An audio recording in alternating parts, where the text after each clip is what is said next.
Prepare to fundamentally reevaluate everything you thought you knew about Pablo Escobar. His infamous name conjures images of cocaine, unimaginable wealth, and perhaps even terrorism, political intrigue, and altruistic acts for the poor. But what if I told you that many of these attributes applied equally to his partners in the Medellín Cartel? Yet, it was Escobar who ascended to legendary status, becoming the most iconic figure among early drug traffickers.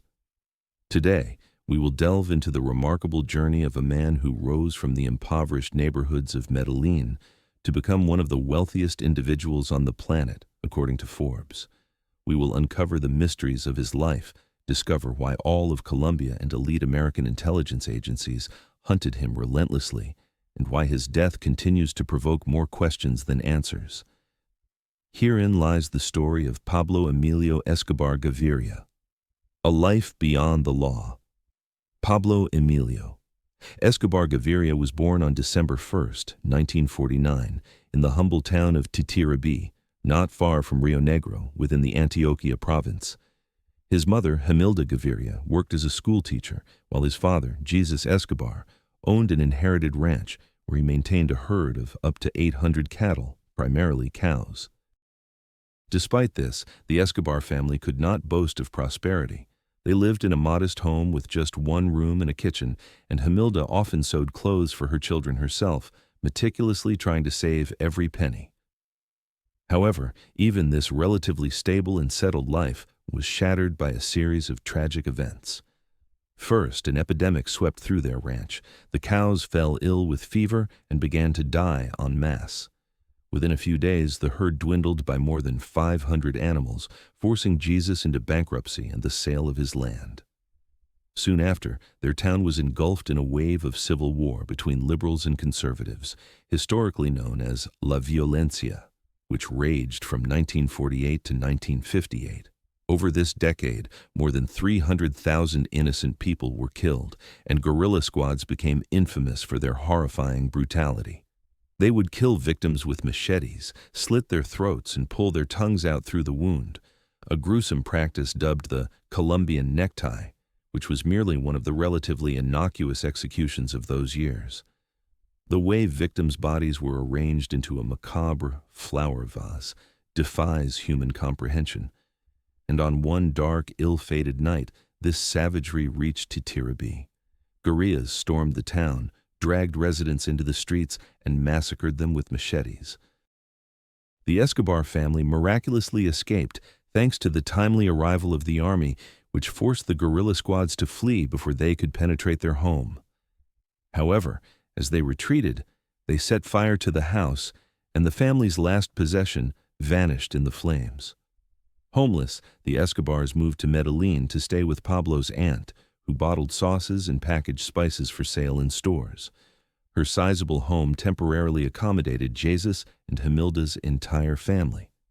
At this point, it is necessary to digress slightly from Pablo's biography and focus on the history of Medellín itself. I am convinced that seemingly insignificant details such as family background, the history of the city where the protagonist grew up, the characteristics of his childhood neighborhood, and, naturally, the mentality of the people who surrounded him play a critically important role in understanding his entire life, and will later help to comprehend the motives and consequences of his actions. Medellín is Colombia's second most populous city, surpassed only by the capital Bogotá. Located in the Antioquia province and surrounded by pine forests, it is often referred to as the City of Eternal Spring, and many consider its environs to be among the most beautiful in South America. During Spanish colonial rule, settlers favored Bogotá, making it the capital of the Captaincy General and a hub for educated and cultured citizens. Medellín remained on the periphery, populated by paisas, rough and unpolished as they often described themselves. The differences and rivalry between the capital's inhabitants and these countrymen intensified. While Bogotá saw cultural development alongside industry, Medellín, in addition to legal sectors that allowed it to become Colombia's largest coffee producer, also saw crime flourish. This primarily manifested in the smuggling of various goods and their subsequent tax-free sale. Thus, By the time Pablo's family moved there, Medellín had rightly earned a reputation as a city of smugglers. However, this does not mean Pablo began learning this trade from a young age. Yes, he grew up in an environment where smuggling was commonplace, and he even had relatives involved in illicit earnings, which I will discuss later. But Pablo's childhood was no different from that of other children from poor families in Medellín. Like them, he loved playing soccer and stayed out late with friends, engaging in all sorts of boyhood mischief. They threw eggs at each other, glued doorbells with chewing gum to make them ring continuously. In short, they played pranks, just like all children. There was no talk of serious crimes then. It was during these years that Pablo met many boys who would later become part of the Medellín Cartel. Among the most significant figures were Jorge Ochoa and Gustavo Gaviria. While a strong friendship did not develop with Ochoa at that time, perhaps due to the differing social status of their parents or other reasons, with Gustavo, who was Pablo's cousin, very strong ties were forged, and from that moment on, they conducted virtually all their affairs together. Towards the end of high school, which Escobar, incidentally, successfully completed, a rarity for boys from his social background, he landed his first official job. He became a delivery boy for a local company that manufactured dental prosthetics, delivering them to dentists in Medellín on his bicycle, and he gave the money he earned to his mother. At that time, nothing suggested that this modest young man would one day be known worldwide. The first signs of Escobar's business acumen and political ambitions began to emerge during his university studies, where he pursued political science. It was then that his inner circle first heard the rhetoric he would later employ in his political career. In addition to developing a political platform, Pablo also demonstrated entrepreneurial skills. He bought old tombstones from Medellín cemeteries, where bodies were removed due to lack of care, and then resold them to his uncle's workshop, which specialized in stone engraving. It is also rumored that Escobar stole tombstones and stole cars so successfully that insurance companies paid him not to touch insured vehicles. And of course, many will have heard the story of the kidnapping of wealthy industrialist Diego Echevarria, for whom a ransom was supposedly paid and whom Pablo then allegedly killed. Let's try to understand where these rumors come from and how much truth they contain. After Pablo entered Congress, in addition to drug trafficking accusations, all sorts of stories about his other illegal activities began to surface, aimed at tarnishing his reputation. Moreover, these stories were not supported by arrest documents, witness testimonies, or accomplice accounts. While in cases of stolen gravestones or cars it is difficult to prove Escobar's guilt or innocence, in the kidnapping case, everything seems extremely forced. For those unaware, the gist of the story is this. Pablo allegedly kidnapped a wealthy industrialist, said to be hated by Medellín's poor, and then, failing to receive a ransom, killed him, openly claiming responsibility for the act. However, firstly, Diego Echevarria was a well-known philanthropist, donating money for the needs of the city's poor and even for its development, so there was no hatred towards him from the poor. Secondly, this murder was also attributed to the local Medellín gang, El Monetero, but I found no evidence linking Pablo to them. And thirdly, the most obvious point. If Escobar had openly declared the murder of a prominent Colombian, a manhunt would have immediately begun against him, which is nowhere mentioned. Of course, nothing comes from nothing, and every event has a basis, but let's try to be realistic and rely on facts and logical deductions rather than blindly demonizing a person. After all, Hitler did not immediately start burning Jews. He first tried to become an artist. So, too, in the case of Pablo Escobar, a boy who finished high school, which not everyone in his social environment managed to do, and then entered university, suddenly, without any reason, starts kidnapping and killing people. It doesn't sound very plausible, does it? Pablo embarked on a life of crime for entirely different reasons. His modest business of reselling gravestones didn't generate enough money to cover his university tuition, forcing him to drop out. Without an education, Escobar could forget about a political career, and thus, the only way to make it, a natural aspiration for any Medellín resident, remained a significant improvement in his financial situation. Here, we smoothly transition to the story of his smuggler relative. At the beginning of his adult life, Pablo found himself at a crossroads, choosing his life's path. The first option was a political career, deferred due to the impossibility of obtaining an education and lack of funds. The second was legal work, manufacturing or agriculture. Here, Pablo had the examples of his uncle, who dealt in gravestones, his grandmother, who sold spices, and his father, who owned a ranch. In the first two cases, the earnings clearly did not match his ambitions, and in the third, beyond a modest income, he had realized since childhood all the risks of agriculture. And the third path was smuggling. Here, Pablo had the example of the most successful of his relatives, his grandfather Roberto Gaviria, who happened to find a small pot of precious stones in his garden. He successfully sold them discreetly, and with the money earned, he engaged in alcohol and tobacco smuggling, which allowed him to successfully provide for all his family's needs. Pablo Escobar chose the third path and, with the money earned from reselling gravestones, started smuggling tobacco. Naturally, the sum was small, and thus the earnings could not be impressive. To increase his earnings, Pablo decided to work as a bodyguard for a prominent smuggler, Álvaro Prieto. Through mutual acquaintances who already worked for Prieto, he arranged a meeting where he directly expressed his intentions. The straightforward young man appealed to Álvaro, who hired Escobar. Now Pablo, constantly by Prieto's side, absorbed the experienced smuggler's knowledge like a sponge, which Prieto willingly shared. When an opportunity arose to advance his career, Escobar seized it immediately. Prieto had a problem. The workers loading goods from incoming containers onto trucks bound for Medellín often stole, causing losses to the organization. Escobar offered to solve the problem.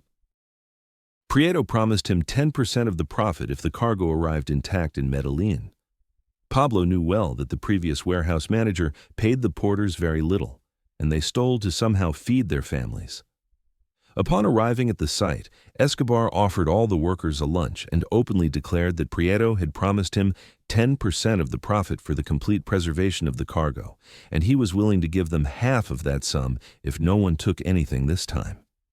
Otherwise, he said, the conversation would be very different, and they would have to find new jobs. This time, the cargo arrived intact, and Pablo kept his word to the workers. Meeting with Prieto after the successful work, he declared that he was ready to continue escorting the cargo, guarantee its complete preservation, and in case of failure, cover the losses out of his own pocket, but in return, he wanted 50% of the profit. Prieto was, to put it mildly, surprised by such a bold request, but after a long conversation, they agreed on a 40% share for Escobar, with which Álvaro still earned more than he did with the continuous thefts. Now Pablo was Prieto's partner and completely controlled the delivery of cargo from its arrival in Panama to its delivery in Medellín. They transported entirely legal goods, jewelry, consumer electronics, clothing, tobacco, and the like. The police, for a modest sum, did not bother Escobar, and local residents did not spread rumors about his caravans, as they also received small gifts from Pablo. They managed to make 2 such trips a month, and the profit from each ranged from $100,000 to $120,000. Thus, at 22 years old, Pablo Escobar became a dollar millionaire. Today, the incredible financial ascent of a young man would undoubtedly raise many questions from the state. However, in Colombia at that time, no one paid too much attention to this, and Pablo remained outside the scrutiny of state authorities. Nevertheless, to provide a legal basis for his earnings, he began to actively invest in real estate, or rather, engage in money laundering operations. For example, he would buy a house for $50,000, then after a while resell it for the same amount, but officially record the transaction for $90,000. These laundered funds were then deposited into banks or other real estate investments.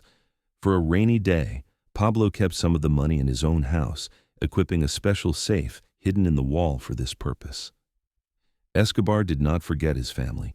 He bought a house for his mother, provided his immediate relatives with everything they needed, and even took his entire family to America, where they visited Disneyland.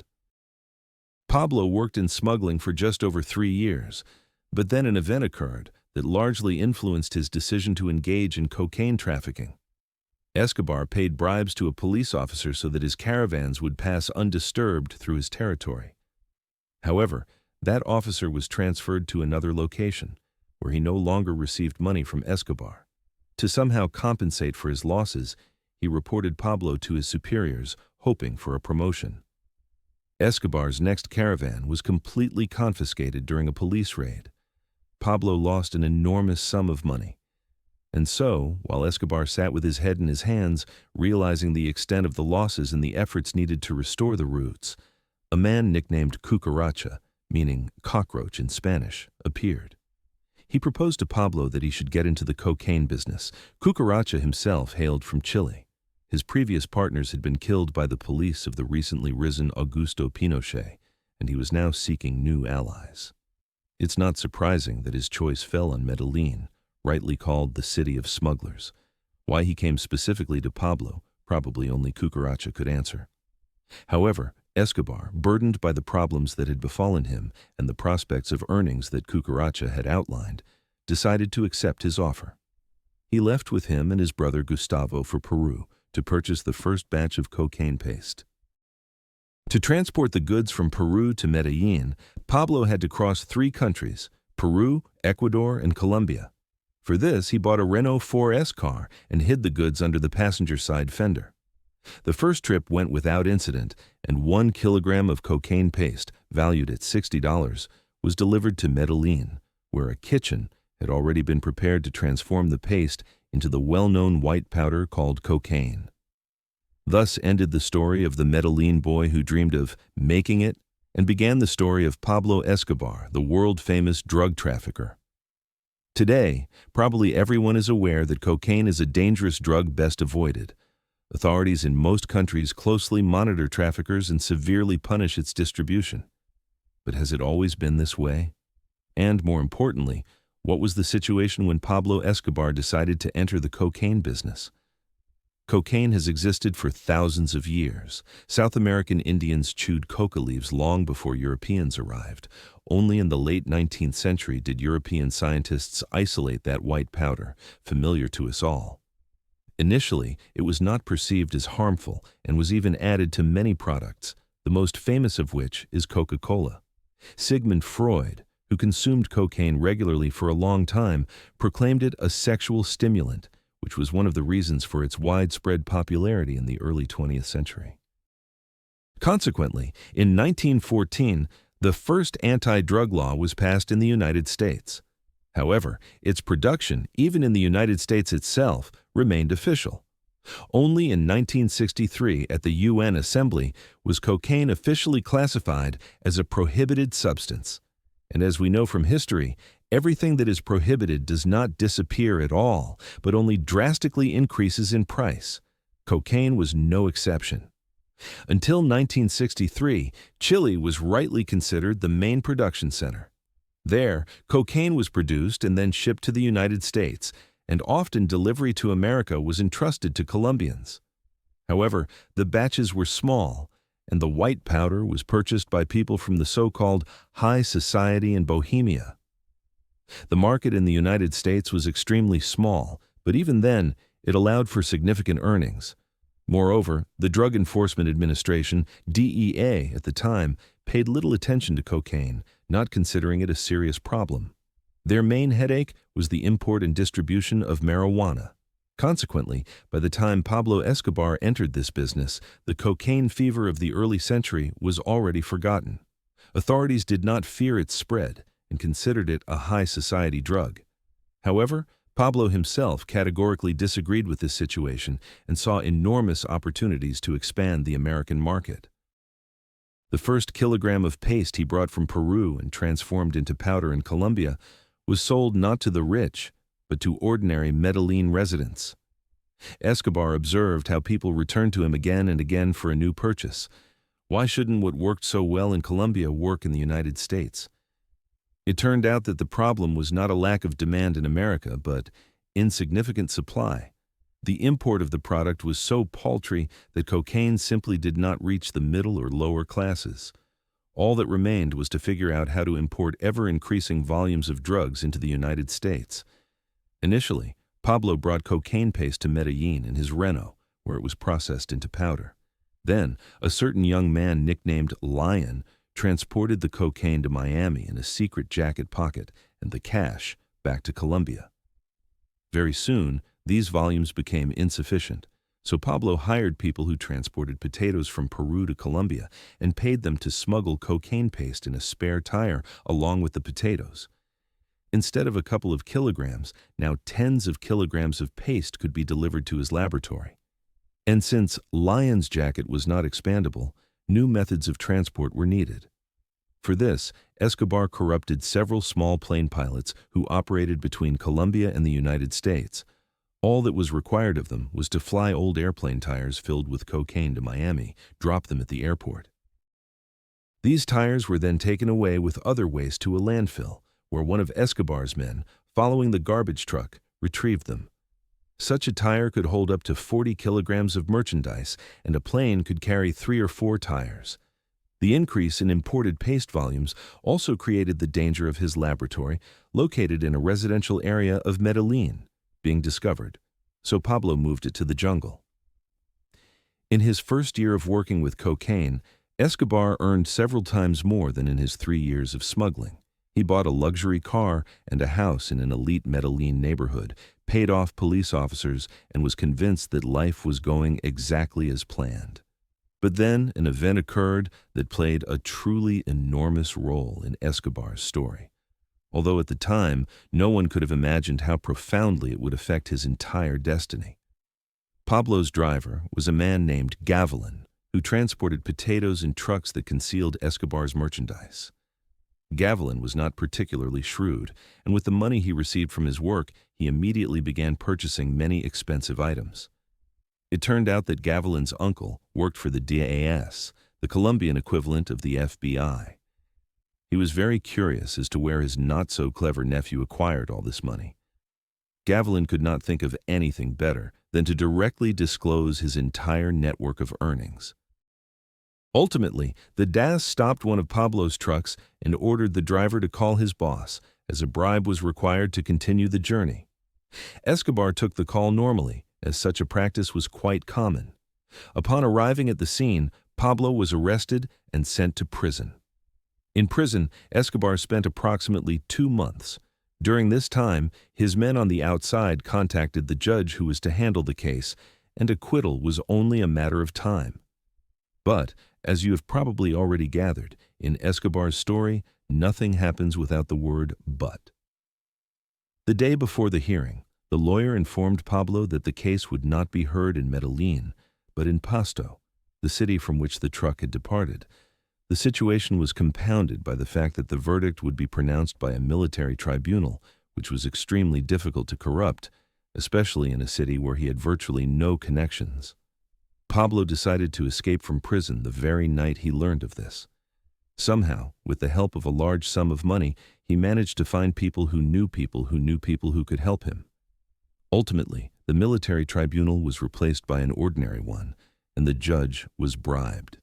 The escape was resolved with the help of a fake medical certificate and a bribe to the prison director. All blame was taken by the truck driver, who received generous compensation for it, and Escobar was completely acquitted. About a month after the trial, Pablo suffered another blow, which would also impact him in the future. While the arrest directly affected his fate, this incident planted the seeds of suspicion and a sense of invulnerability in him. The incident itself involved this: 2 DAS agents who had previously arrested him on someone's commission kidnapped Pablo and his brother Gustavo. They took them to a quiet place and put them on their knees to be shot. However, their greed proved stronger than their sense of duty to the employer.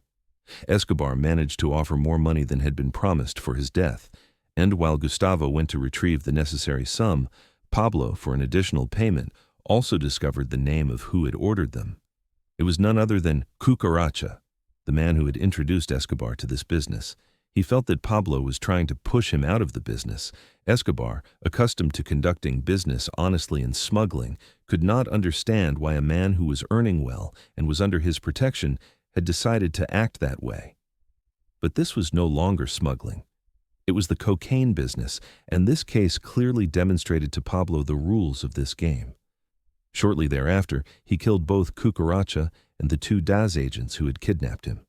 The limits of what was permissible had been expanded, and the transformation of Pablo Escobar's personality from a shrewd businessman to a bloodthirsty drug trafficker had begun. Ahead of him lay a rapid ascent and the golden age of the Medellín Cartel. It's no surprise that demand only continued to increase. Initially, he shipped one plane a week, then two, three, and finally, flights became daily, yielding up to $100,000 per kilogram delivered to Miami. Considering that one plane could carry 120 kilograms, this meant an income of $84 million a week. And this was just the beginning. Well aware that this scheme would eventually be discovered, Escobar began developing new ways to deliver cocaine to the United States. Seeing how the Lion, in his magic jacket, repeatedly transported merchandise without issue, he started hiring more and more people for this transport method.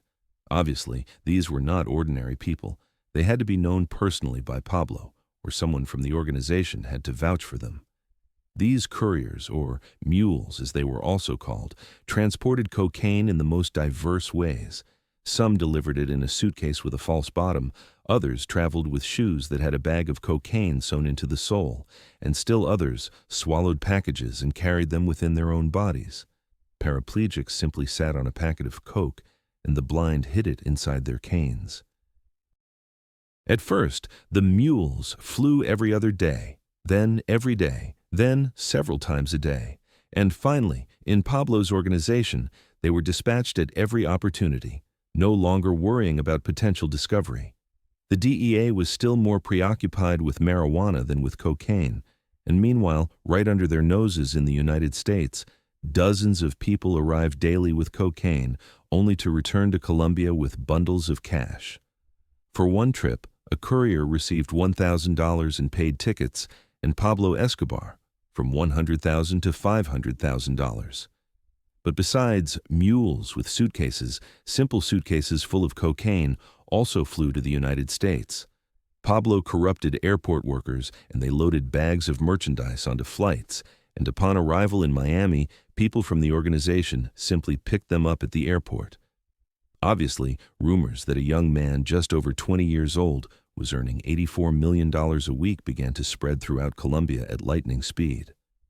No one had ever before even considered such a demand for cocaine in the United States. For Colombians, and especially for Medellín residents, this discovery was a kind of revelation, like Robert Henderson and George Carmack finding gold in Alaska, prompting hundreds of people to rush to that harsh land, hoping to get rich overnight. Pablo Escobar was also a pioneer, but not of a gold mine, but of large-scale, I would say industrial, cocaine smuggling, which, with less effort than a gold mine, brought much more, and most importantly, stable earnings. He ignited a true cocaine rush, and hundreds, if not thousands of people across Colombia sought to get their slice of the drug pie. Initially, this involved monetary investments in Escobar's business. People brought money to Pablo, and after a while, received 1.5 or double their investment. Then, more and more people began to engage in cocaine production or its transportation to the United States. And, as everywhere, some were more successful in this business, others less so. Gradually, this disparity began to grow, and undisputed leaders emerged who controlled most of the market in Medellín. These were Carlos Later, the Ochoa brothers, José Rodríguez Gacha, nicknamed the Mexican, and of course, Pablo Escobar. They were very different people, united by cocaine. Later was the strangest character, half Colombian, half German, a religious man who admired Hitler and read Marx, loved the Beatles, and considered cocaine a poison that should destroy American society. He dreamed of one day becoming president of Colombia, and for a time even had his own political party with a clear right-wing leaning. The Ochoa brothers came from a wealthy family and made their money raising horses. They engaged in the cocaine business somewhat casually, but the speed at which Pablo's volumes grew forced them to commit fully. Especially since cocaine transport at the time posed little danger, only increasing the fortunes of the businessmen. Initially, a distinguishing feature of the brothers was transporting coke in the vaginas of horses, which they later abandoned. José Rodríguez Gacha, like Pablo and later, came from a poor family who, at the beginning of the cocaine rush, had managed to accumulate good capital in the emerald business and had earned a reputation for his cruelty towards both competitors and partners, killing everyone who stood in the way of his increasing wealth. This was the quartet at the top of the organization that would later be called the Medellín Cartel, but it would be inaccurate to state that it was a board of directors issuing orders.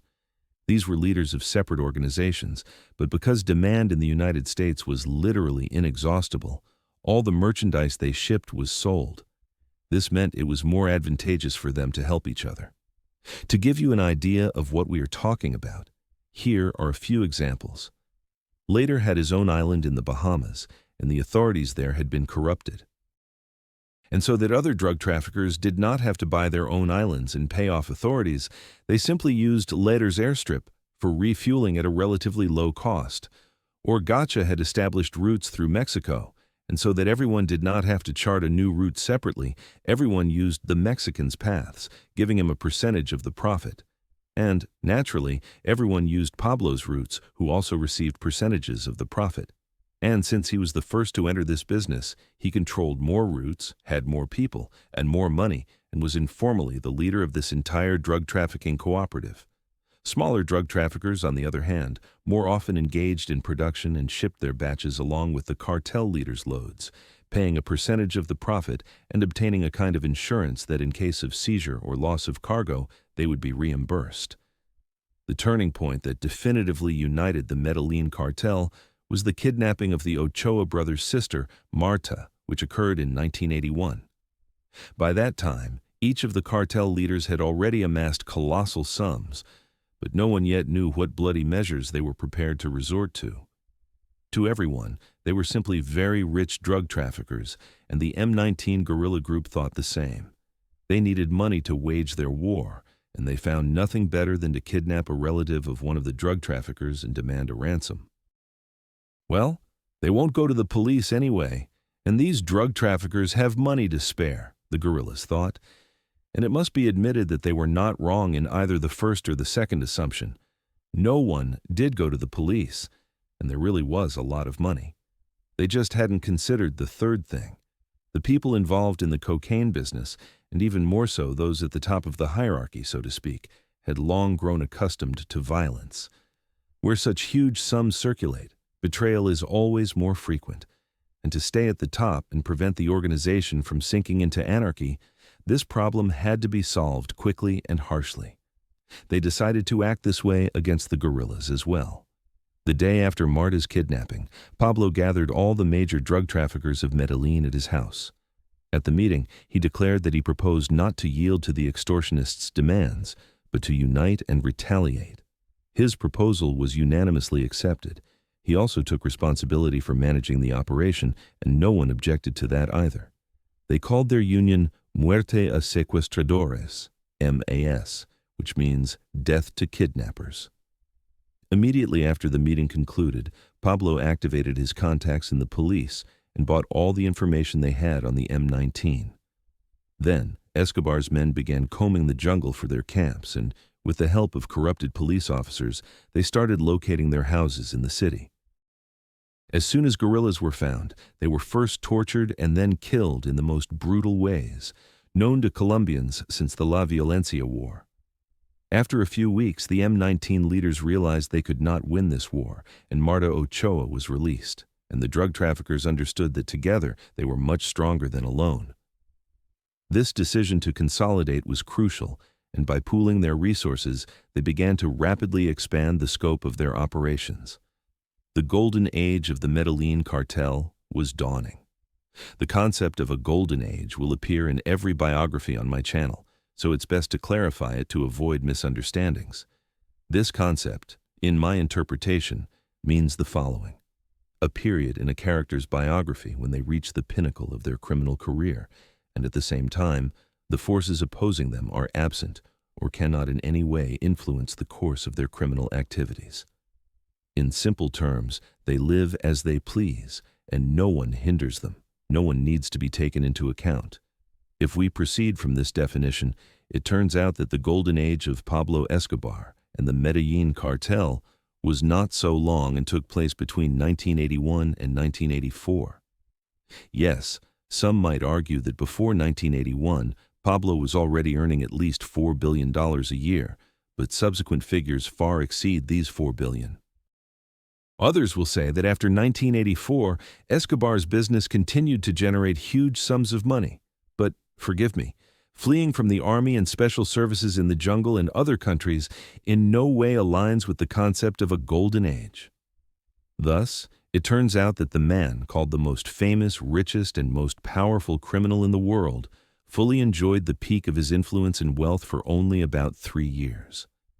Now, let's understand how Pablo Escobar and the Medellín Cartel lived during their 3 golden years. First, cocaine production grew so much during this period that drug traffickers began building laboratories that resembled small cities, and this is not a figurative comparison. Workers who went to such a laboratory had no contact with the outside world and remained deep in the jungle. Near each such laboratory, in addition to areas for producing and packaging merchandise, there were small houses for accommodation, a private canteen, a medical station, and even a makeshift school with qualified teachers, as entire families with children often went there to work. Such a makeshift city housed 100 to 200 residents working for the cartel and could produce 10 to 20 tons of cocaine per month. When intelligence services later raided the laboratory called Rancho, and in addition to it, seized 14 other nearby ones, the total volume of confiscated goods and assets amounted to $1.2 billion in pure revenue. At the same time, it must be understood that there were not just 14, but many more such facilities throughout Colombia. More attentive viewers, after these figures, might reproach me. But how? Earlier, Escobar earned $4 billion a year with his single laboratory, and here it turns out that 14 only yielded $6 billion. No inconsistency? Here, several aspects need to be considered. First, the minimum volume of cocaine in those years had to be at least 300 kilograms. Otherwise, the organization incurred losses. And second, the cocaine market also operates according to the laws of supply and demand. Initially, Pablo received $100,000 per kilogram, and then, as supply began to grow by leaps and bounds, the price began to fall. In 1981, a kilogram of cocaine in Miami cost $42,000, and by early 1984, the cost per kilogram was even as low as $14,000. And again, someone might object that I previously said demand was inexhaustible. It's just that the purchasing power of different social groups must be considered.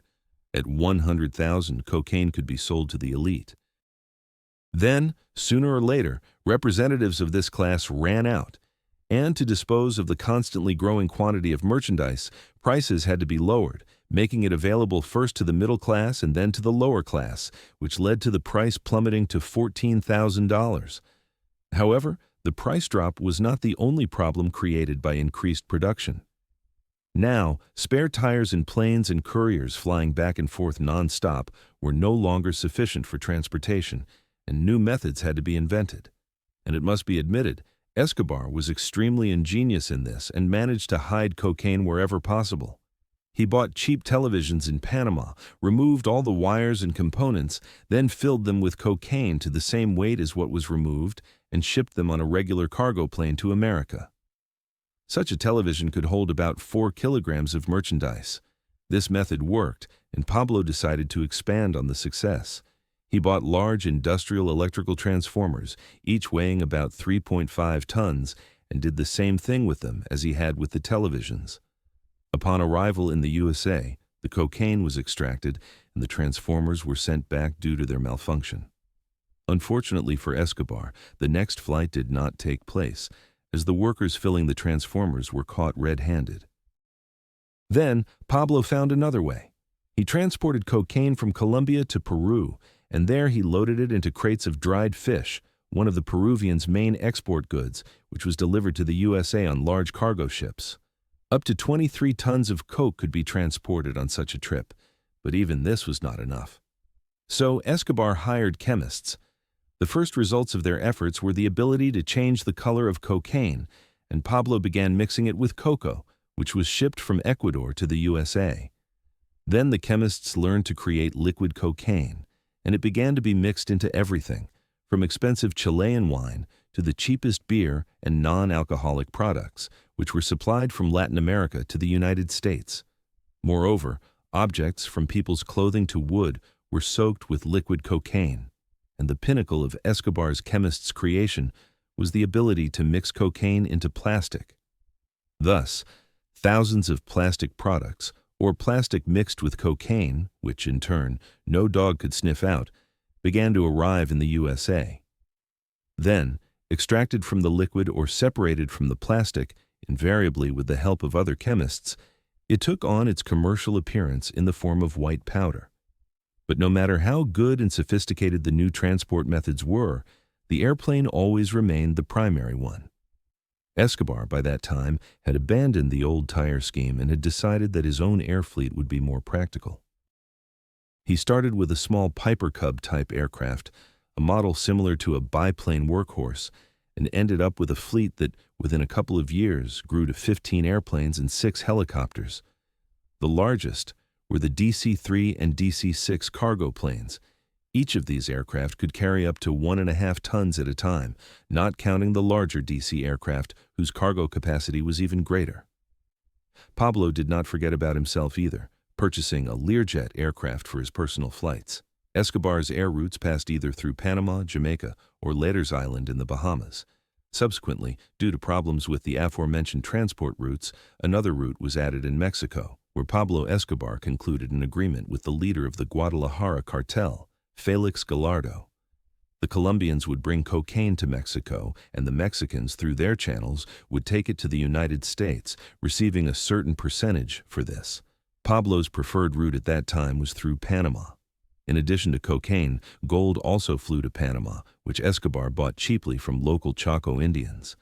In Panama, this gold was unloaded and sold at a higher price, and upon return, the plane, along with money from cocaine sales, also carried money from gold sales, making it problematic to prove the origin of the cash on board the aircraft. In such an aircraft, as I said before, in addition to Escobar's merchandise, there was also merchandise from other drug traffickers.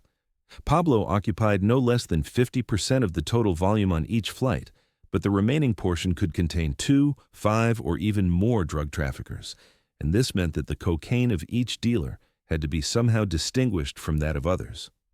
For this purpose, on each individual flight, its own system of ciphers was established with which the drug traffickers marked their merchandise. The person transporting the cargo carried, so to speak, a decryption sheet with which, upon arrival, the coke was distributed among the representatives of the drug traffickers in America. And since I am talking about the methods of cocaine transportation implemented by Pablo Escobar, it would be a shame not to mention, in my opinion, the most unusual and extraordinary method, which probably surpassed even the mixing of coke with plastic. And I believe many have already guessed, yes, Escobar's submarines are not a legend, a myth, or a fiction. Inspired by a James Bond film, Pablo decided that his organization should also have its own submarines. And since buying a decommissioned submarine on the black market would attract too much attention, it was decided to build the submarines independently. For this purpose, a Russian engineer was hired, and after some time, 2 small submarines, capable of transporting up to 1.5 tons of cocaine per trip each, entered the cartel's service. This method proved so effective that it was adopted by other cartel leaders as well. And authorities only learned about the drug submarines in the year 2000, when a hangar where another submarine was being built was discovered during a raid. Such a submarine was captured during the transport of goods only in the year 2007. Of course, the transport methods were not limited to those I have mentioned. That was just the tip of the iceberg, and to list the complete list would take dozens more minutes, but we will not dwell on this and move on to an equally interesting topic. How much and to whom did Pablo Escobar pay for them to turn a blind eye to his illicit affairs? There were no problems hiring someone to help with transportation. Regardless of who that person was, Pablo could offer whatever money was necessary. For example, airport managers in Colombia, through whom planes with merchandise passed, received $500,000 a week. Ordinary couriers received $1,000 per trip, and airplane pilots $1,000 for each kilogram transported. But all this was insignificant, as the largest bribes were paid to the authorities of countries where Pablo built laboratories or transported goods through their territories. Peru, Ecuador, Panama, Nicaragua, Jamaica, Haiti. In each of these countries, there were people ready to guarantee the security of Escobar's business. For example, in Haiti, a general received $200,000 for each plane that landed in his territory. In Peru, the head of Peruvian intelligence, Vladimir Montesinos, took $300 for each kilogram of cocaine that passed through his country, which, converted to planes, amounted to about $100,000 at a time. Panamanian General Manuel Noriega received the most. In those years, the largest loads of merchandise passed through his country, and for one trip, he could receive up to $1.5 million, in addition to being paid for turning a blind eye to Escobar's laboratories in Panama. If we average the figures stated and consider that at least one plane passed through each country daily, it turns out that in 1 month, Pablo's organization spent $90 million just on bribes to the highest officials of other countries. But we know well that certainly not just one flight passed through daily, and the exact sum could only be told by one of Escobar's accountants, but I am sure it was many times higher. And in general, both for the expenses and revenues of Pablo Escobar, everything is very complicated. Even today, no one has accurately calculated how much exactly Escobar earned. Forbes, including him in the list of the richest people in the world, estimated $3 billion in net income per year. Another authoritative publication, Business Insider, reports figures of $420 million a week, which with simple calculations translates to $20 billion a year. The main difficulty of these calculations lies in the fact that Escobar's business, throughout his life, remained in the shadows, and all figures on the alleged volumes of imported cocaine were based on successful raids by authorities on jungle laboratories and on batches of cocaine seized during its transportation to the United States. The average figures, obtained through such sources and used by most to calculate Escobar's incomes, are equivalent to 15 tons per day. Let's also try to take a shot in the dark and calculate Pablo Escobar's incomes. Let's take the following as initial data. 15 tons per day is the import of merchandise by the entire Medellín Cartel. To Pablo, according to various estimates, 40 to 50% was allocated. Let's take the minimum range and get 6 tons per day. Let's also take the minimum scale for the cost of cocaine per kilogram according to DEA information in the period from 1981 to 1984, which is $14,000. Multiply 6 tons by 14,000 and we get $84 million per day. Subtract from this 50% for bribes, employee salaries, unforeseen losses, and the like, and we get $42 million per day. Multiply effortlessly, $294 million a week, $1.2 billion a month, and $14.5 billion in net income per year. The sum is so impressive that it is very difficult to grasp and visualize its scale. So, let's compare. For example, $14 billion is the GDP of a country like Montenegro. 1 month of work allowed Escobar to buy Buckingham Palace. It took him about 4 days to earn the price of an Elon Musk rocket, an hour and a half for the sum needed for a Bugatti Veyron, and only 2 seconds to buy a brand new iPhone. To obtain the same amount of money, 40 million Russians with an average salary of 25,000 rubles would have to save all their earnings for a year without spending a single ruble. More than a quarter of the population of the largest country in the world is needed just to match Pablo Escobar's income. And the most ironic thing is that transporting and selling cocaine in America was even easier than bringing the money from its sale back to Colombia. And even more so, transforming drug money into legal and untainted finances. Escobar's money laundering methods were no less numerous than his cocaine transport methods. He invested his funds in various banks and companies where he could not do so directly. He found straw men, bought and resold works of art by famous authors such as Dalí and Picasso, orchestrated emerald scams, selling cheap stones acquired in Colombia as premium quality jewelry abroad. Specially hired people, even Jews in the United States, dealt with money laundering for Escobar. But there was so much money that no Jew could have laundered it all. Most of the cash from the United States remained dark money. Pablo hid it everywhere, but the most common methods were the so-called caletas and burials. For the first method, Escobar bought houses throughout Medellín and created special spaces directly in the walls, which were filled with money and then sealed. This was called a caleta. Ordinary people whom Pablo trusted lived in these houses. Often they were not even aware of the hiding places. As for burials, I think it is clear. Money was simply buried in the ground in crates or barrels. At least every 6 months, the money in these caches was replaced with new money. However, even this did not help, and about 10% of all revenues were written off due to deterioration. I would not be at all surprised if it turned out that Pablo spent less money on himself than he lost in these caches. And even in this situation, Escobar's life did not get worse at all. His business worked so well that earning money was much easier than spending it all. But even here, Pablo succeeded. He owned at least 400 properties throughout Colombia, dozens of houses and apartments in Medellín, hundreds of thousands of dollars worth of real estate in the United States and Spain. He had his own soccer club in the largest zoo in Colombia. He built a separate neighborhood of houses for all his relatives in Medellín, and Escobar's daily life was similar to that of royalty. First-class food, a lot of servants and assistants who carried out everything the master said at the first hint.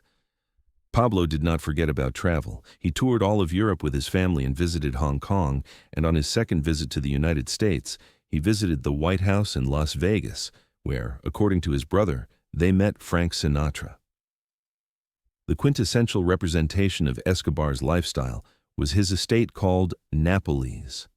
The luxurious estate stretched over an area of 30 square kilometers, traversed by a river. In addition to the main villa, there were several other houses, an airstrip for planes, and the largest zoo in Colombia, open free of charge to visitors. The fields adjacent to the house were planted with fruit trees, and herds of cows grazed in the meadows.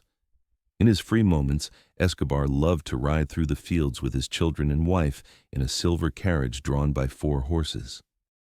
In addition to the zoo, which included all kinds of animals, from hippos, rhinos, giraffes, and elephants, to ostriches, emus, zebras, monkeys, and kangaroos, there were also life-size statues of prehistoric animals made of concrete on the estate grounds. But Pablo did not only collect animals, he also had a car collection, including the car in which Bonnie and Clyde were killed, and an old Pontiac that belonged to Al Capone. Nápoles did not suffer from a lack of entertainment. There was a swimming pool, a basketball court, a soccer field, and a tennis court. Pablo kept horses for horseback riding and had an entire fleet of cars and motorcycles to organize races, and for river entertainment, there were boats and water skiing. Inside the main house, luxury was abundant. There was another swimming pool, a hot tub, large dining areas, and even an entire cinema. All family members had their own rooms with private bathrooms and toilets, and if someone suddenly got hungry, there were always cooks in the kitchen who could prepare anything they desired. Pablo even built an entire party hall in the house where the best artists from South America performed, and guests included politicians, businessmen, artists, and other representatives of high society.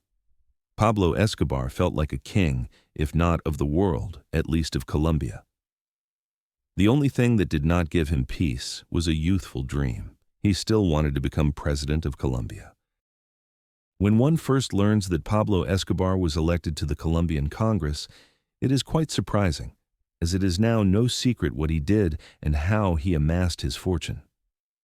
In those days, people perhaps suspected the origin of his money, but no one could directly link Pablo to cocaine. To the public, he was a wealthy businessman whose primary income came from real estate deals. Escobar's confidence in his political aspirations was also reinforced by the fact that Colombia, at that time, was an extremely corrupt country, and he had so much money that he could come to terms with anyone. and the examples of leaders of other South American countries who were in one way or another involved in the cocaine business foreshadowed an already certain success of his venture. All that remained was to turn dreams into reality. Escobar decided to make his way to the presidency without haste and ran in 1982 for election to Congress as a deputy of the Liberal Party. The main thrust of his election campaign was directed at the poor of Colombia. He presented himself as a candidate from the people and for the people. And here it is worth pausing. When telling Escobar's story, various authors often neglect this aspect of his life, mentioning that he built houses for the poor and somehow helped them, which, in my opinion, is extremely incorrect. Because due to insufficient coverage of this topic, it is not entirely clear why the poor of Medellín would continue to support him, despite all the negative actions he would commit in the future. After all, it is extremely strange that people would love a terrorist, because he once built free housing and some soccer fields. The most famous acts of aid to the poor by Pablo Escobar, known to everyone who has taken an interest in him, were the construction of a residential neighborhood on the site of a former landfill and the opening of dozens of free soccer fields. But these were only bright flashes, which shone so intensely. However, as we all know, true attitude is not manifested in large-scale gestures, but in small details and actions. And these small actions of Escobar did not deviate from what most people knew. For example, he created his own system of so-called social assistance. People who were out of work could go to a special office and submit an application. After acceptance, their expenses for a couple of months were covered by Pablo, and his men began to look for a job for them. The only condition was that the person had to work in the found place for at least 1 year. Another action consisted of Pablo buying a large house in the center of Medellín, and his men brought poor people from the suburbs there every week so that they could receive free medical assistance, clothing, and a small amount of money. Escobar even had a separate person whose only task was to verify whether the people asking for money were actually suffering from cancer, AIDS, or other serious diseases. If they were not lying, Pablo paid for their treatment. He also paid for university education for young people who came to him with such a request. Pablo's mother, a former teacher, helped him in these endeavors and went to villages, giving money for the construction of schools and the purchase of necessary teaching materials and stationery. After floods, which are not uncommon in Colombia, Escobar's men first provided people with everything necessary and then helped with the purchase of building materials to restore destroyed homes.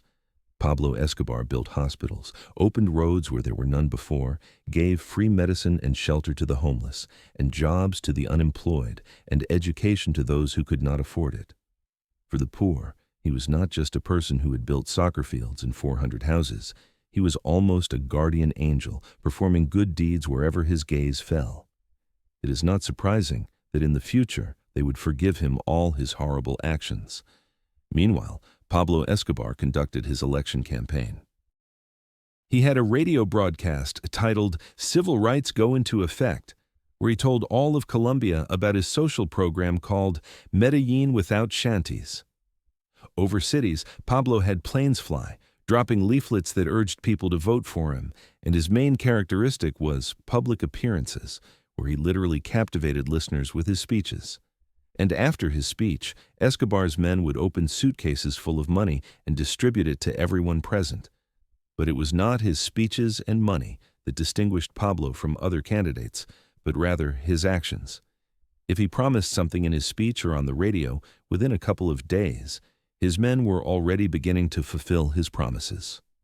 So it is not surprising that Pablo Escobar was eventually elected to Congress. In his role as a deputy, Escobar remained for about a year, visited Spain for the Prime Minister's inauguration, voted and spoke at meetings, and convinced Congress that under no circumstances should the extradition law be accepted. But the longer Pablo remained in the public eye, the more he participated in the country's political life. The more Colombian Special Services and the American DEA investigated him. And within the walls of Congress, voices grew louder about the invasion of drug money into politics. The most fervent opponent of the drug traffickers was Justice Minister Rodrigo Lara Bonilla. Escobar understood where things were heading and struck first, trying to silence the voice that sooner or later could expose him. Through another deputy, Jairo Ortega Avila, he presented a motion for the justice minister to be prosecuted for illegal campaign financing. Lara Bonilla immediately responded and publicly accused Escobar of cocaine trafficking. The same day, in one of Bogotá's newspapers, by some miracle, the case of Pablo's sole arrest for transporting cocaine paste surfaced. Escobar, of course, denied everything and claimed it was pure slander.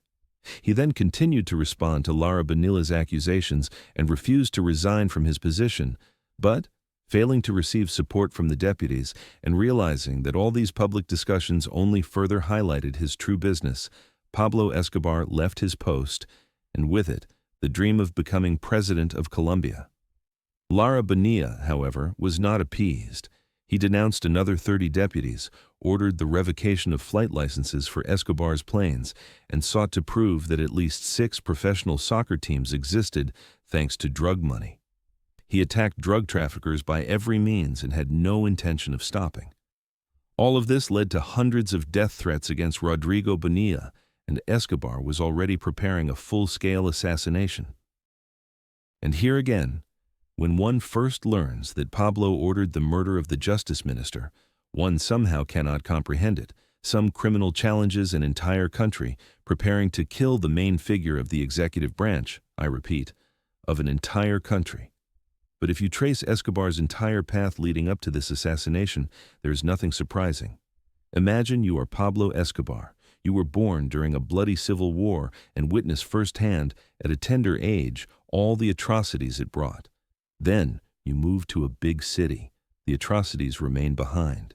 You live a happy but poor childhood, finish school and go to college, dreaming of a political career. But life does not suddenly become rich, and due to lack of funds, you have to drop out. This setback does not break you, and you focus all your energy on another goal: getting rich. You choose the smuggling business for this, you successfully integrate, earn your first $1 million, but an unfortunate series of circumstances, and everything goes to hell. However, you immediately seize another opportunity. You start trafficking cocaine. This activity begins to yield more money than smuggling. Everything is going well, but then, boom, the first betrayal. They wanted to kill you. You managed to survive, and you are faced with a choice. Either leave this business and hide so that person doesn't find you, or repay them in kind. Being a proud and strong person, you choose the second path and kill that person. Then another person steals from you. Again, a choice. Forgive, with a greater likelihood that others will also steal or kill to maintain order. And you kill, because this business gives you money, it gives you power and the life you have always dreamed of. Now everyone knows what will happen to those who betray you or lose your money. This becomes a rule within the organization. But then you are attacked by external forces and they kidnap your associate's sister. In response, you gather all your men and declare war on the enemy. You orchestrate a massacre, kill people in the streets, and the police you have corrupted simply turn a blind eye. In the end, you win and suffer no punishment for the murder of dozens of people. Then your earnings rise so high that you yourself stop believing what is happening. You are a poor boy from the slums who in a few years has come all the way from the poor neighborhoods of Medellín to a luxurious estate of 30 square kilometers. Now you communicate on equal terms with those who govern states, and the poor literally idolize you, hanging icons with your image on the walls of their homes. And finally, you are one step away from realizing your greatest dream. You have entered Congress, and in a couple of years, you could become president of your country. But then Rodrigo Lara Bonilla appears and publicly covers you with something sticky and dumps a bag of feathers on you.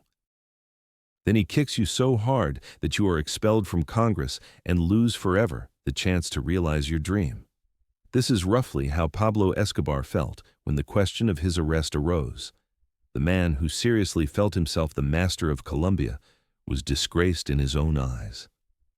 With such a situation, Lara Bonilla's fate was sealed, and on April 30th, 1984, he was killed in his car by a motorcycle assassin. Perhaps if there had been no personal motive, the murder would not have occurred. If Escobar had kept a cool head, he could have assessed the scale of the consequences. But since constantly increasing earnings and total impunity for any crime had clouded his mind, making him feel invulnerable, and Bonilla's accusations, which had led to his withdrawal from Congress, had hurt his pride. What happened, happened. Pablo Escobar made his biggest mistake. He unleashed a war with the only forces that could have protected him from the United States. Lara Bonilla's assassination could not go unnoticed. If previously Colombian President Betancourt had been extremely skeptical about the idea of extradition and did not support handing over his citizens to the United States, after this incident, he reconsidered his views. On May 1, 1984, he issued a state of siege decree which stipulated that all leaders of the Medellín Cartel had to appear before a military tribunal without the right to bail for the duration of the investigation. The police were granted extensive powers to search, confiscate, arrest, and detain for interrogation without filing charges. Within days, hundreds of suspects were thrown into prison. Police agents searched more than 100 buildings, presumably belonging to the cartel throughout the country. Planes, cars, trucks, and other property were seized, notably the Nápoles estate, belonging to Pablo Escobar. Escobar was forced to flee Colombia to Panama. There he could hide under the protection of General Noriega, with whom Pablo had long-standing business contacts. In Panama, Escobar naturally did not live a life as luxurious as in his Nápoles, but he was not poor either. In the hotel next to their house there was a swimming pool, a gym, a soccer field, and even a golf course. But Escobar could not afford to have fun all day. He had to deal with issues related to his business, which was in jeopardy. On one hand, he began expanding his laboratories in Panama and arranged for the construction of others in Nicaragua. On the other hand, he sought to negotiate with Betancourt's government. Unofficially, of course, he, along with his cartel partners, sent a long letter to Belisario Betancourt through an intermediary. In the first part, the authors briefly outlined the history of drug trafficking in Colombia, stating that their organizations controlled 70 to 80% of the total volume of cocaine produced in the country. Subsequently, they guaranteed that the organizations they represented had no direct or indirect responsibility for the murder of Lara Bonilla. Furthermore, the businessmen distanced themselves from politics, declaring that changing the existing democratic-republican system in Colombia was not part of their plans. In the second part of the memorandum to the government, an agreement was proposed. On their part, the cocaine kings committed to handing over all secret airports and laboratories to the state, disbanding the cartel, circulating their money in Colombia, providing assistance in planting agricultural crops instead of coca and marijuana, and collaborating with the government in the campaign to eradicate drug addiction and treat drug addicts in the country. In return, the businessmen wanted Betancourt to lift the state of siege and agree not to extradite to the United States criminals who had violated the law before that memorable letter. In other words, the cartel asked for amnesty. When Betancourt sent his men with a refusal, the cartel additionally proposed to pay Colombia's foreign debt, which at the time amounted to approximately $10 to $15 billion. But under pressure from the United States, which threatened to send troops if Escobar's proposal was accepted, the president rejected this offer as well. Around the same time the cartel received Betancourt's refusal, Pablo was informed that Noriega was preparing to meet with the DEA to hand over the cartel leaders in exchange for his own amnesty. The same day, everyone immediately left Panama. Gacha and later secretly returned to Colombia. Jorge Ochoa and Escobar headed to Nicaragua. In Colombia, meanwhile, Pablo had been indicted on 5 counts, for one of which he could have been extradited to the United States. During his stay in Nicaragua, an incident occurred that definitively confirmed Pablo's link to cocaine for everyone. Escobar had hired a pilot named Barry Seal for transporting goods, who, as it later turned out, worked for American intelligence agencies. During the loading of merchandise onto the plane, photographs were taken, in which Pablo also appeared.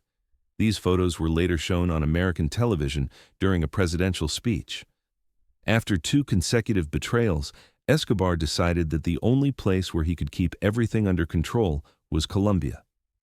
Even with the constant raids and incursions, it was safer there than in other countries.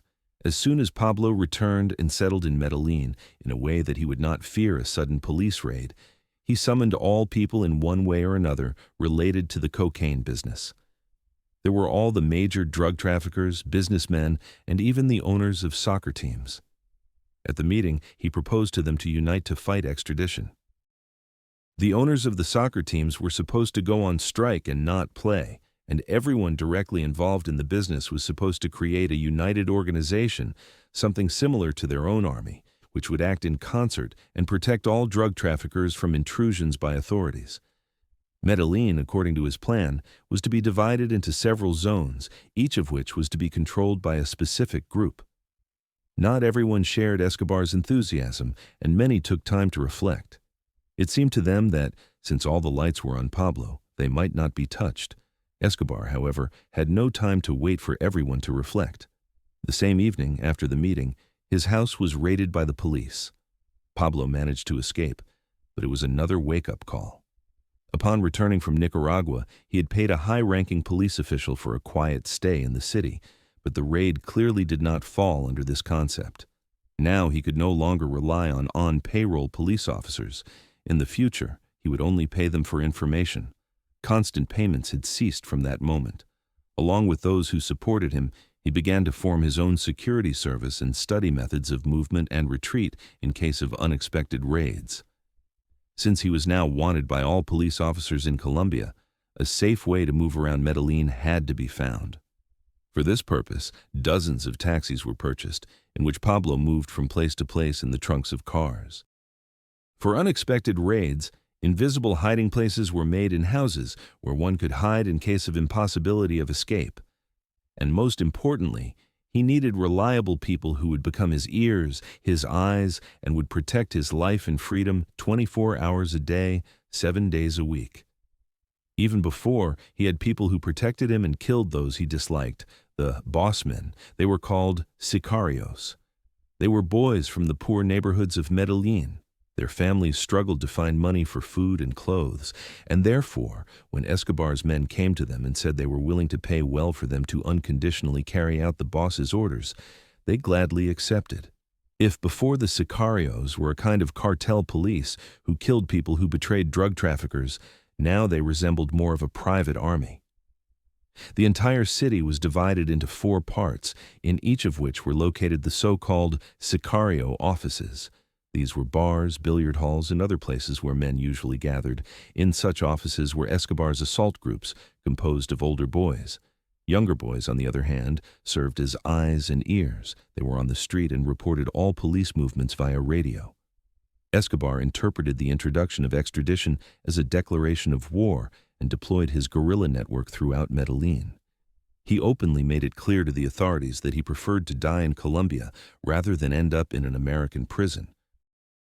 Having finished organizing his security system, Escobar decided to go on the offensive. His men began threatening everyone who could influence the cancellation of extradition. They sent letters, made phone calls, shot at houses, and in every way tried to achieve the desired decision through fear. When these actions were unsuccessful, Pablo decided that the best way to cancel extradition would be to destroy all evidence against him. The difficulty was that it was not located just anywhere, but in the Palace of Justice of Colombia.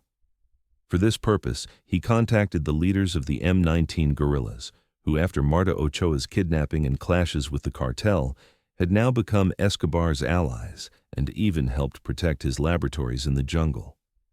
It is not known for certain how much was offered to the guerrillas, but that sum was enough to make them agree to occupy the Palace of Justice and burn all evidence against Escobar and the cartel.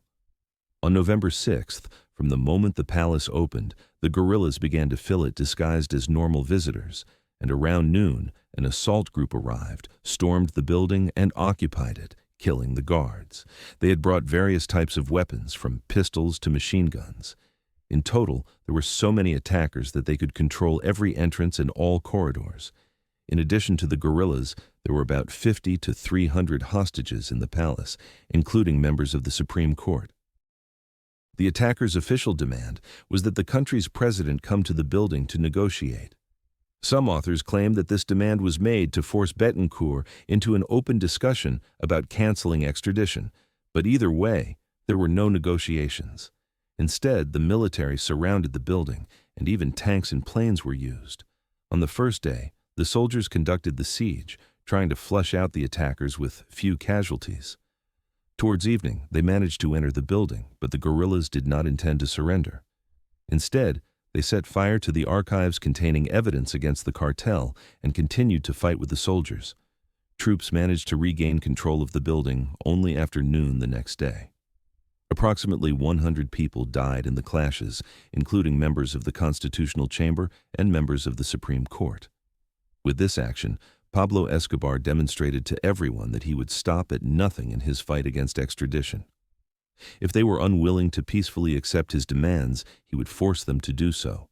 He perfectly understood that war often ends with a peace agreement, and he entered the battle, unleashing all his forces and resources to ultimately find himself at the negotiating table in a more advantageous position, a position to dictate his own terms. In previous chapters, I mentioned that when one first hears that Pablo went to Congress or ordered Bonilla's murder, it initially seems like a movie plot, and it's not quite clear how it could have actually happened. But then, delving a little into the circumstances of what happened, everything falls into place, and the logic of events becomes clear. So it was with the assault on the Palace of Justice and the subsequent practically guerrilla warfare against the state. In the time Escobar spent in the cocaine business, violence and murders became for him the only solution to any attack on his organization. To maintain the functionality of an organization that generates such enormous incomes, and at the same time operates outside accepted laws, there was simply no other way. Moreover, the memory of the La Violencia War, which ended not long ago, was still very vivid in the population's memory, and the existence of not one but several guerrilla groups simultaneously conducting their military operations could not be ignored.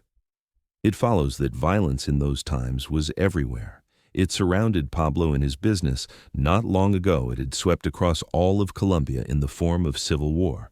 And finally, it was still present. Guerrilla groups throughout Colombia conducted open military operations.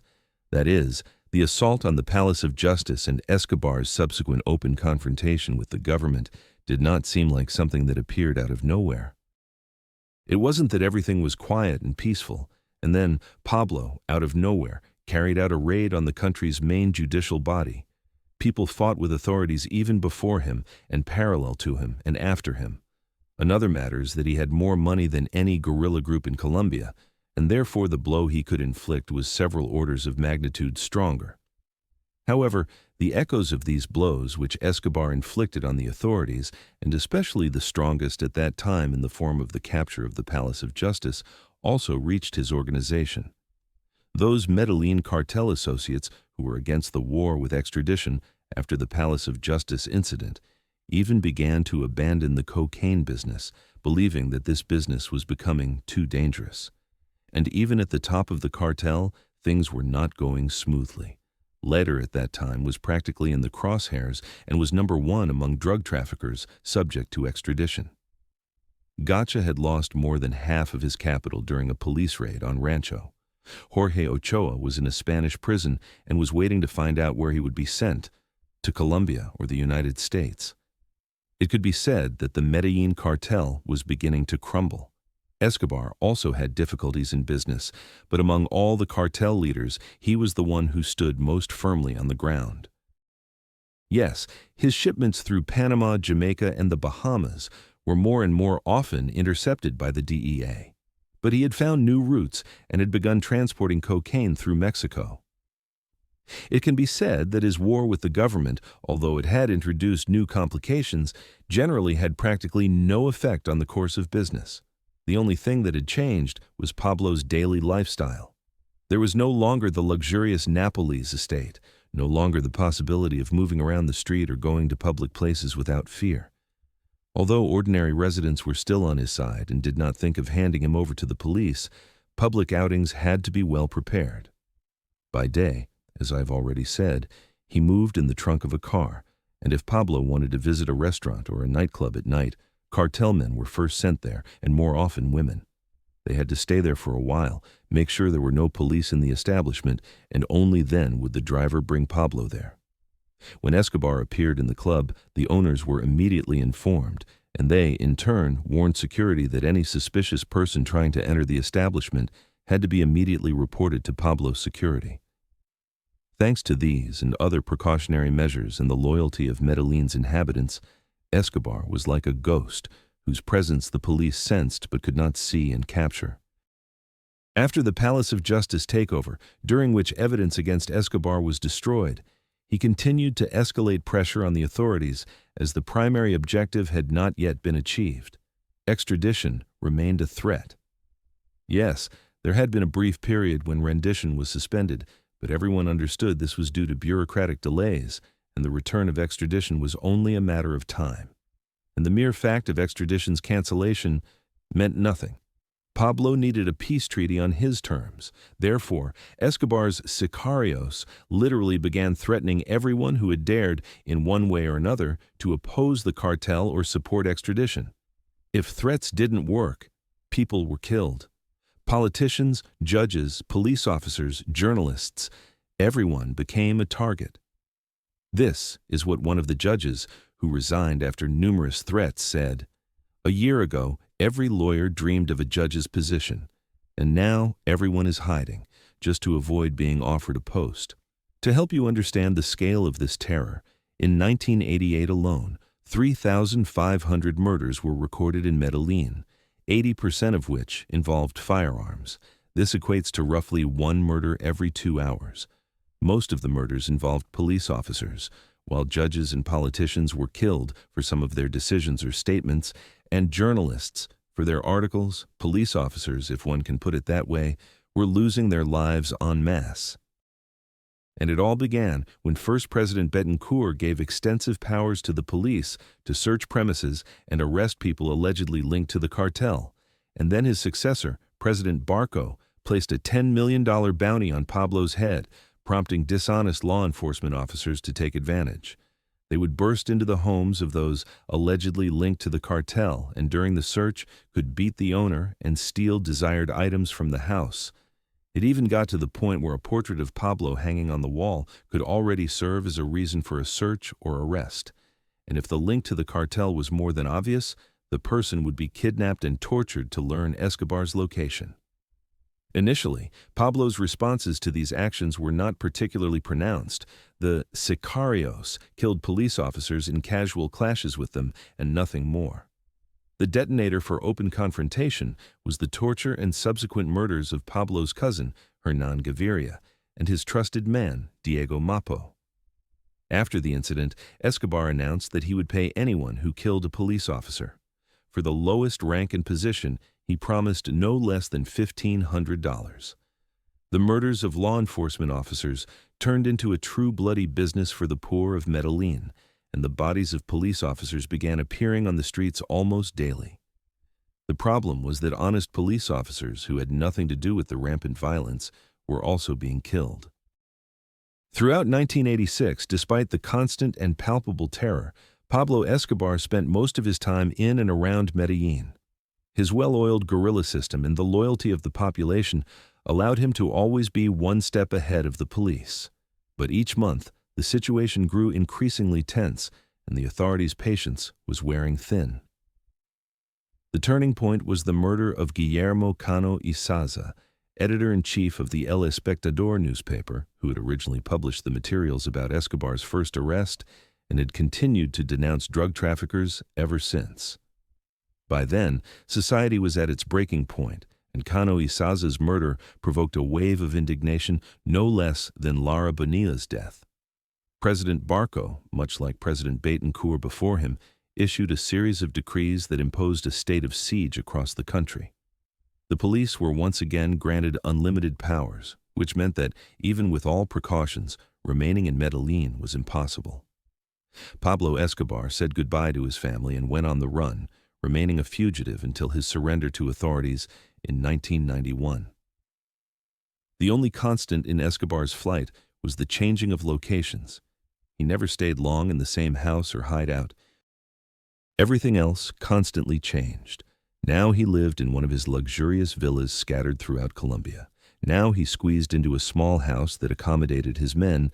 Now he dined like a king and slept on silk sheets. Now he fled through the jungle in the rain from the army pursuing him.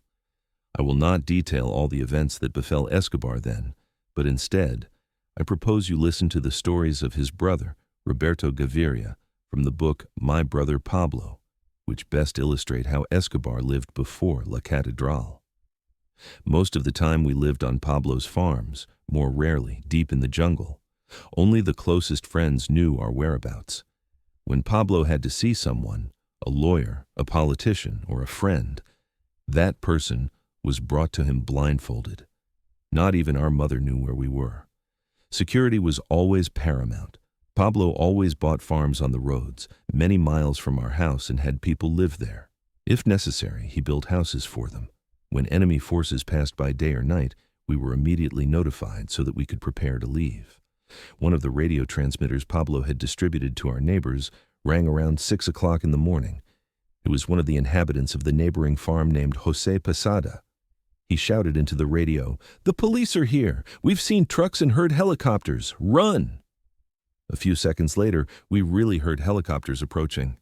"Damn mosquitoes!" Pablo cursed at them. As they got closer, they started shooting from the air. We ran, returning fire as much as possible. Some of us ran towards the river, others into the jungle, without even having had time to get dressed. Pablo was in pajamas, without a shirt or shoes.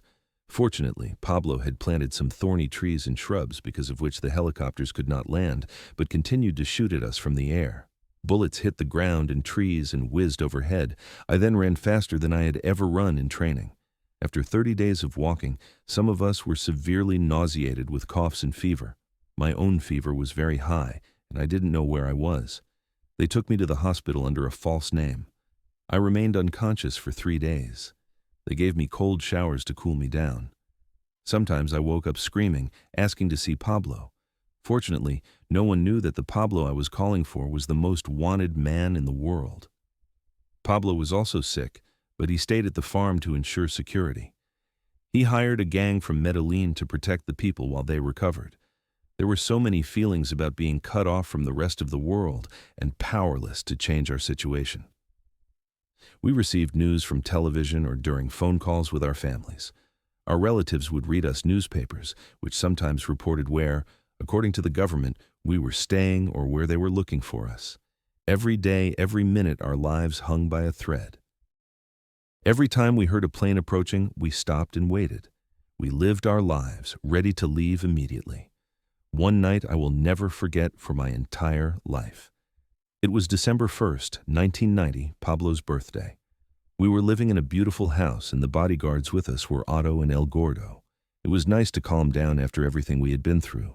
There had been a few days when we were free, and at breakfast, everyone was telling Pablo, "Happy birthday."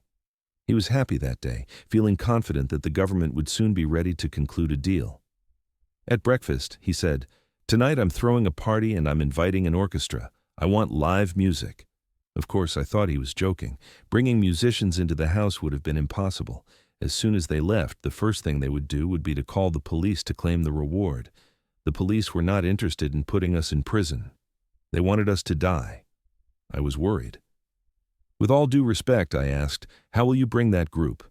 Pablo smiled. "Don't worry, trust me, everything will be fine." In the evening, being in my room, I heard everyone laughing and having fun. I immediately went downstairs with my suitcase and saw 6 blind men playing guitars. They were all blind. They couldn't know for whom they were playing. I didn't know whether to laugh, be sad, or be angry. But it was Pablo. Everyone was excited, and no one thought Pablo was capable of such a thing. He was so perceptive. For dinner, he ordered all sorts of seafood, lobsters and octopuses, and 4 bottles of Portuguese port. He invited the musicians to join us and was very happy to share his birthday with this group. Escobar's life, as you've understood, was not a bed of roses. He was constantly teetering between life and death, and moments of joy were just a drop in the ocean. His weekdays, however, were a constant tension. Moreover, during this period, he lost 2 of his cartel allies, later was captured and sent to an American prison, and Gacha was killed in a shootout with police. The whole situation was aggravated by the fact that Escobar had to fight not only with the authorities, but also with Colombia's second drug cartel, called Cali. Around the same time President Barco declared a state of siege, Pablo suffered an assassination attempt. A bomb exploded near his house called Monaco. His wife and children were unharmed, and Escobar himself was not home at the time. Clashes between the two cartels had occurred before, but they were more often spontaneous and quickly resolved.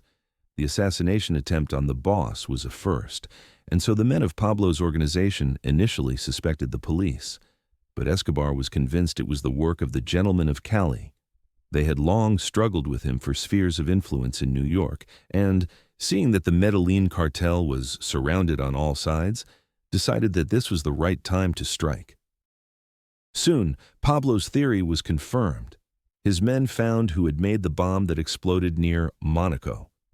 It was a Spanish man whom the men of Cali had brought to Colombia to assassinate Escobar.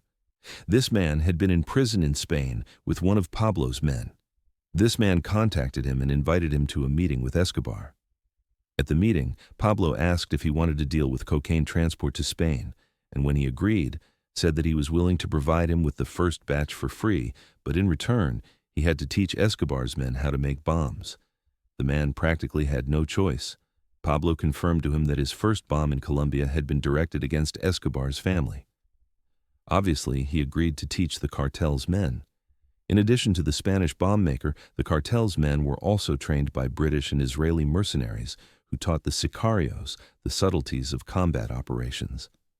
From a mass of poor Medellín boys, Escobar's sicarios transformed into trained assassins and bomb makers, so one should not think that Pablo's war against the state was a confrontation between aborigines and trained soldiers.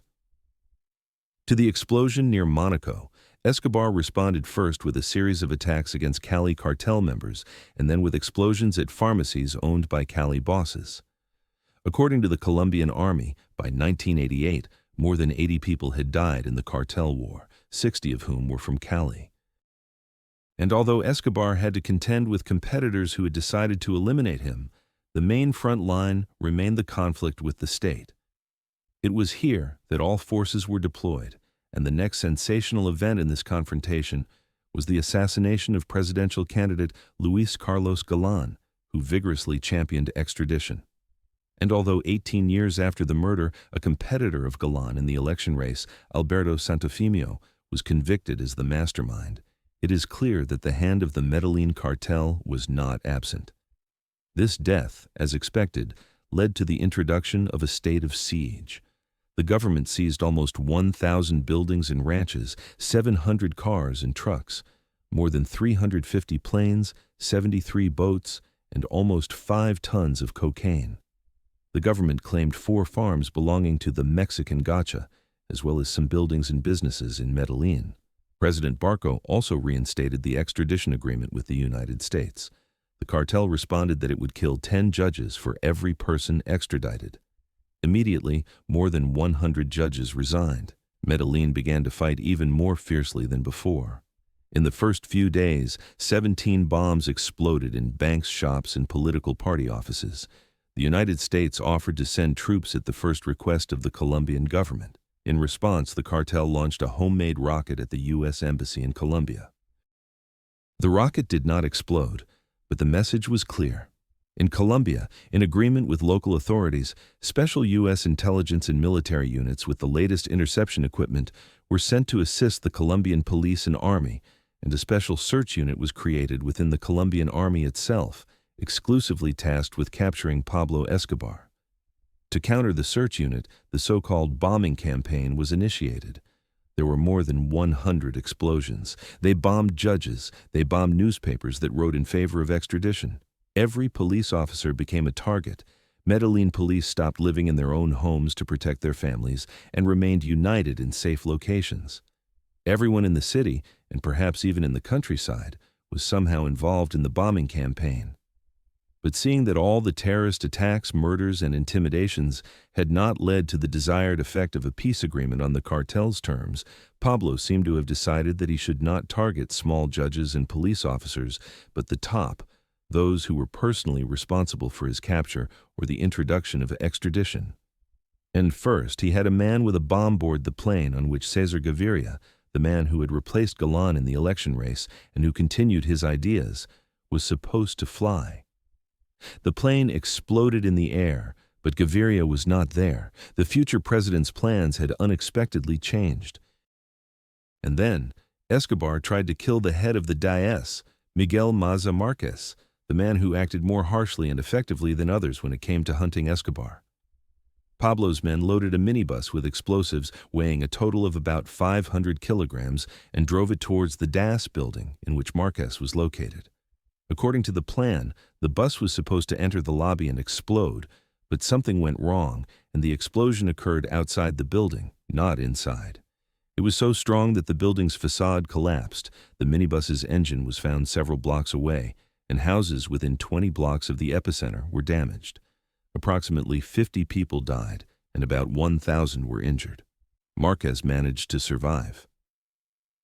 Parallel to the explosions and assassinations, Escobar began kidnapping relatives of the so-called Colombian elite, people who influenced the country's political life or were very closely connected to power. Pablo's main captive was the famous journalist, daughter of the former president of Colombia, Diana Turbay. And the kidnappings bore fruit. Under pressure from Colombian high society, Cesar Gaviria, now president, agreed to make concessions and promised that drug traffickers who voluntarily surrendered would be tried at home and serve their sentences there. This proposal was immediately seized upon by those drug traffickers who were tired of this war and wanted to retire from the business. Among the first, were the Ochoa brothers. Among those who were at the top of the Medellín Cartel at its inception, only Pablo Escobar remained, and this proposal was not enough for him.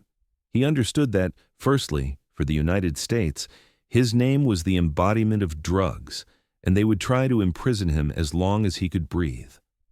Secondly, he had killed so many law enforcement officers that life in a regular prison would be for him hell at best, and at worst, he would not survive even a day. And thirdly, in addition to the police threat, there was also the threat from the Cali cartel, which, with its money and connections, could easily have carried out an assassination attempt against Escobar in prison. Therefore, Pablo continued to negotiate with the government. In parallel, he still held elite relatives hostage, detonated bombs throughout Colombia, and waged war with the police. Each time he refused to accept Pablo's terms, a series of terrorist attacks and murders followed. Colombia drowned in blood. The only ones who still supported Escobar were the poor of Medellín. Everyone else wanted only one thing, that the violence on the streets would finally cease. The wave of indignation rose from below and hit President Cesar Gaviria with all its might when, during a raid on one of the houses holding hostages, Diana Turbay was killed by police in a shootout. The elite began to pressure Gaviria, and Escobar got what he wanted. According to an agreement with the government, authorities were obliged to legally cancel extradition. Maza Marquez was to be removed from his post as head of the Diaz, and drug traffickers could only be charged with a single offense, which they themselves would acknowledge at the time of surrender. Pablo retained the right to all previously acquired assets, and most importantly, he would serve his sentence in a prison he himself had built. The only thing that marred this undeniable victory was the murder by the search unit of Pablo's right-hand man and best friend, Gustavo Gaviria. For the rest, it seemed that life was returning to normal, and everything was going according to plan. The business continued to generate enormous sums of money. The main battle had been won, and after 5 years, upon leaving his own prison, Pablo Escobar would be completely clean before the law. But as time proved, only one battle had been won, and the war had no intention of ending yet. Escobar's surrender halted the street violence, but did not stop the flow of cocaine to America. His organization was managed by trusted individuals, and new businessmen stepped in to replace those who had left the trade during disputes with authorities. Pablo was still the biggest player in this field, and before ending up in La Catedral, he made agreements not only with the state, but also with other Medellín drug traffickers. He established a tax that other drug traffickers had to pay for him serving time on behalf of all of them, and his battle with authorities led to the cancellation of extradition. Here, too, he profited. The prison Escobar built was more of a defensive fortress than a place of detention. It was called La Catedral, which means the cathedral in Spanish, and was located atop a hill. In the morning and evening, it was hidden by fog, and around it, trees stood, which, by agreement with the government, no one was allowed to cut down. The perimeter was protected by a high fence with barbed wire connected to 10,000 volts of electricity, and all the guards inside the prison had been hired with Escobar's approval. Everyone else, including the army and police, had no right to approach La Catedral. Subsequently, weapons and money for Pablo and his men would also be delivered to the prison, stored in special hiding places made during the prison's construction. For communication within the prison, the sicarios used radios, and for communication with the outside world, there were cell phones and pagers. All these security measures were taken in the first 2 weeks. Only the logistical issue remained to be resolved. For this purpose, a man was hired who obtained permission to deliver products to the prison. On this truck, which no one checked, everything necessary arrived at La Catedral: jacuzzis and hot tubs, sound systems and televisions, computers and construction materials, with which they improved the rooms and even built a bar. Cooks were hired, who likewise entered and prepared food for Escobar's men and Pablo. La Catedral over time became not only a defensive fortress, but also a rather comfortable hotel. Even in prison, Pablo lived better than many Colombians. Moreover, on this truck, which Escobar called the tunnel, several people whom Pablo wanted to see entered. There were girls invited to parties, politicians, various celebrities, and even entire soccer teams that played friendly matches with Escobar's men directly on the prison grounds. It is said that even Maradona was a guest at La Catedral. Behind the prison walls during that period, peaceful life resumed throughout Colombia. Yes, guerrilla groups occasionally staged some sorties, but it was not at all comparable to the continuous explosions and murders carried out by Escobar's sicarios. President Cesar Gaviria was content with the situation, but the United States and the Cali cartel were not. For the former, Pablo's imprisonment had not affected the quantity of imported cocaine in any way, and for the latter, a living Escobar was a direct threat and the main competitor preventing them from expanding on a large scale into the cocaine business. Pressure on Gaviria resumed. Cali's men, through their sources, provided the defense minister with information on how Pablo was living in his prison. The minister relayed it to the president, but Gaviria decided he was willing to pay such a price for peace on the streets and ignored the messages, especially since this information was not public knowledge, which could not be said of another piece of news. 2 drug traffickers, named Moncada and Galeano, worked within Escobar's organization. They had been involved since the dawn of the Medellín Cartel, and while Pablo was in prison, they managed his affairs. And so it happened that a hideout with a sum of money was found on their land, equivalent, they claimed, to the cocaine seized in the last shipment. When Escobar brought them to La Catedral to resolve this money issue, after a long conversation, Pablo did not believe their justifications. Moncada and Galeano were killed directly on prison grounds. This time, the information about the incident did not go to the defense minister or the president, but leaked directly to the newspapers. According to some sources, the Cali cartel spread it, according to others, the American DEA, but it is not of particular importance.